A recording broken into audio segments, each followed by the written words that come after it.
ऊर्जा परियोजना का एमओयू पीपीए हस्ताक्षर समारोह मुख्यमंत्री भजनलाल शर्मा की मौजूदगी में हुआ। कार्यक्रम उप मुख्यमंत्री दिया कुमारी, ऊर्जा राज्य मंत्री हीरालाल नागर, सीएस सुधांश पंत, कोयला सचिव अमृत लाल मीणा के अलावा ऊर्जा मंत्रालय के अधिकारी कार्यक्रम में मौजूद रहे। केंद्रीय ऊर्जा मंत्री आरके सिंह और कोयला मंत्री प्रहलाद जोशी वीडियो कॉन्फ्रेंसिंग के माध्यम से कनेक्ट हुए।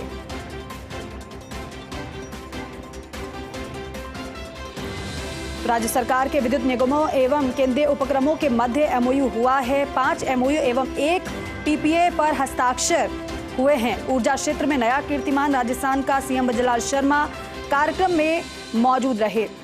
मुख्यमंत्री का संबोधन भी हुआ इस कार्यक्रम में। उन्होंने कहा कि आज हमारे लिए बहुत ही खुशी का दिन है। जब हम किसी क्षेत्र के लिए निकलते हैं तो उसका मूल्यांकन करते हैं, और जब हमारी सरकार बनी तो विभागों का भी मूल्यांकन हुआ। हमारी सरकार आई तो हमने रिव्यू किया। बेहद महत्वपूर्ण ये एमओयू पर हस्ताक्षर आज हुए हैं।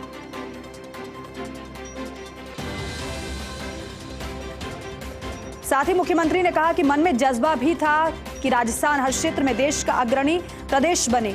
अग्रणी प्रदेश बनने के लिए सबसे पहले 2 बातों की आवश्यकता होती है। पहली, प्रदेश में जल की ठीक व्यवस्था हो, और दूसरी ये कि ठीक प्रकार से बिजली की व्यवस्था हो। तो पानी के समझौतों के बाद अब ऊर्जा की बारी है, और बिजली पानी जो कि जरूरत है मनुष्य के जीवन में, जिसकी सबसे ज्यादा आवश्यकता होती है, और उस पर सबसे पहले कार्य किया जा रहा है। और यही मुख्यमंत्री के संबोधन में मुख्य तौर पर सुनने को मिला भी। आज हमारे लिए बहुत ही खुशी का दिन है, और वो खुशी का दिन इसलिए है, जैसा कि मेरे से पूर्व वक्ताओं ने, हमारे मुख्य सचिव जी ने, हमारे मंत्री जी ने, हमारी उप मुख्यमंत्री जी ने बताया कि जब हम किसी क्षेत्र के लिए निकलते हैं, काम के लिए निकलते हैं, तो उसका मूल्यांकन भी होता है। मूल्यांकन होता है तो उस मूल्यांकन में निकल करके आता है। तो मैंने देखा जब हमारी सरकार बनी, सरकार के विभिन्न विभागों का मूल्यांकन हो रहा था, तो कई बैठकों में मैंने कहा, मीटिंग होती थी उनमें भी कहा, सबसे महत्वपूर्ण विभाग और आज के समय में जिससे हर व्यक्ति जुड़ा हो, ऐसा विभाग जिसकी स्थिति देखी तो निश्चित रूप से चिंता का विषय था। वो चिंता का विषय इसलिए नहीं, वो चिंता का विषय इसलिए महत्वपूर्ण है, व्यक्ति कोई भी हो, व्यक्ति पर निर्भर नहीं करता, वो सिस्टम पर निर्भर करता है। हमने देखा 2013 में जब हमारी सरकार आई थी,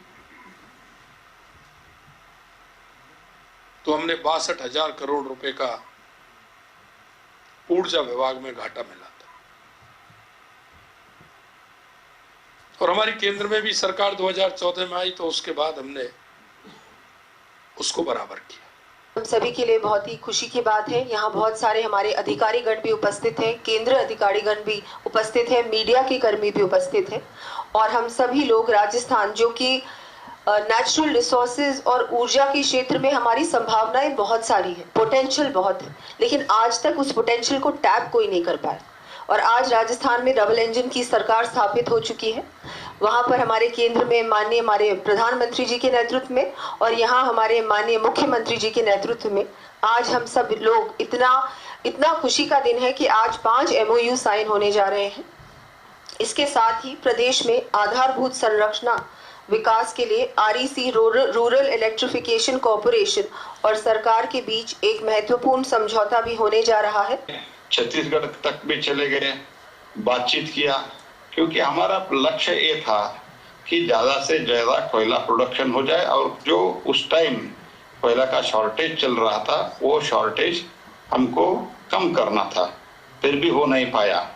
एक बार राजस्थान में माननीय मोदी जी के नेतृत्व में, आपका सरकार, आपके नेतृत्व में भजन लाल जी, आपके नेतृत्व में जो सरकार हम रचाया और उधर जब छत्तीसगढ़ में भी हमारा सरकार आ गई, तुरंत ये प्रॉब्लम सॉल्व होने का हम अब उस तरफ हम बहुत अच्छे तरह से आगे बढ़ गए हैं।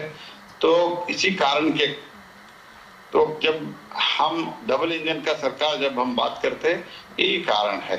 तो इसीलिए मैं आपको विशेषतः साधुवाद देता हूँ, धन्यवाद देता हूँ। छाबरा थर्मल प्लांट में तो नया कैपेसिटी लगेगा ही, उसके अतिरिक्त भी करीब और भी 8 ये 2-3 यूनिट्स वहां लग पाएंगे और मेरा तो एडवाइस होगा कि उसको लगवा ही दे।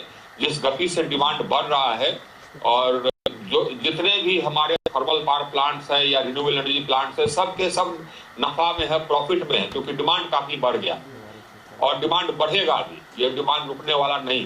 तो एडिशनल यूनिट्स भी आप लागू कर ही दें। जो आपने निर्णय लिया है कि एनटीपीसी के साथ जेवी करके जो वर्तमान आपके यूनिट्स हैं उसका आप मेंटेनेंस वगैरह करावे ताकि वो उसकी एफिशिएंसी बढ़ सके। आज का दिन प्रदेशवासियों के लिए अत्यंत खुशी का दिन है और देश के यशस्वी प्रधानमंत्री नरेंद्र जी मोदी के आशीर्वाद और प्रेरणा से हम सब यहाँ एकत्रित हुए हैं। इतनी जल्दी ये सब हमें देखने को और क्रियान्वित करने को मिल रहा है और इसके बारे में इतना जल्दी इस तरह का आयोजन होकर के ये उम्मीद होंगे, ये सोच से परे था। लेकिन माननीय मुख्यमंत्री जी के मार्गदर्शन और हमारे केंद्रीय मंत्रालयों के सहयोग से ये सब हो पाया है। माननीय मुख्यमंत्री जी ने इस मंत्रालय के रिव्यू में जब इसकी चिंता करी और अपनी भावना प्रकट करी तो उन्होंने कहा कि मुझे पूरे मंत्रालयों में अगर किसी विभाग की चिंता सताती है तो वो ऊर्जा विभाग है जिसकी चिंता मुझे सताती है। यदि ये कहा जाए कि राजस्थान के ऊर्जा क्षेत्र के इतिहास में आज ये सबसे बड़ा दिन है तो कोई अतिशयोक्ति नहीं होगी। मुख्यमंत्री जी ने करीब 1 महीने पहले जब ऊर्जा क्षेत्र का रिव्यू लिया था तब उनके निर्देश थे कि हमें शुरुआती महीनों में ही आगे के प्रोजेक्ट्स की प्लानिंग करनी है, जिससे अभी यदि प्रोजेक्ट्स प्रारंभ हो जाते हैं तो आने वाले 3, 4, 5 साल में पूर्ण हो सकेंगे और जो ऊर्जा होगी उसका लाभ प्रदेश को और यहाँ के नागरिकों को मिल पाएगा।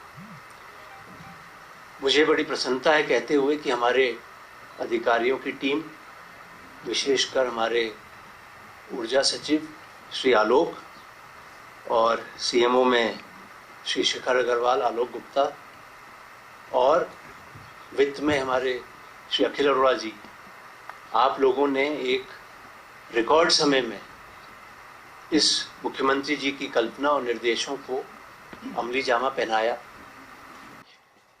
राजस्थान राज्य के परिप्रेक्ष्य में हम दोनों की जो स्ट्रेंथ है, राजस्थान राज्य की स्ट्रेंथ और कोल कंपनीज की स्ट्रेंथ, उस दोनों को मिलाकर के ये प्रस्तावित एमओयू है, जहां कोल कंपनीज के पास में कोयला और लिग्नाइट है, संसाधन है, कैपेबिलिटीज और टेक्नोलॉजी है, वही राजस्थान राज्य के पास में जमीन है और सूर्य भगवान की बड़ी कृपा है, प्लस रिक्वायरमेंट है तो पीपीए की अवेलेबिलिटी है। तो दोनों को विन विन सिचुएशन इस एमओयू के माध्यम से हो रहा है और आपके मार्गदर्शन में कोल इंडिया लिमिटेड और नाइवेली लिग्नाइट कॉर्पोरेशन सभी प्रकार की ऊर्जा, thermal, solar, wind and pump storage, चारों मिलाकर के 5225 मेगावाट की जनरेशन कैपेसिटी का एमओयू आज करने का प्लान रख रहे हैं सर।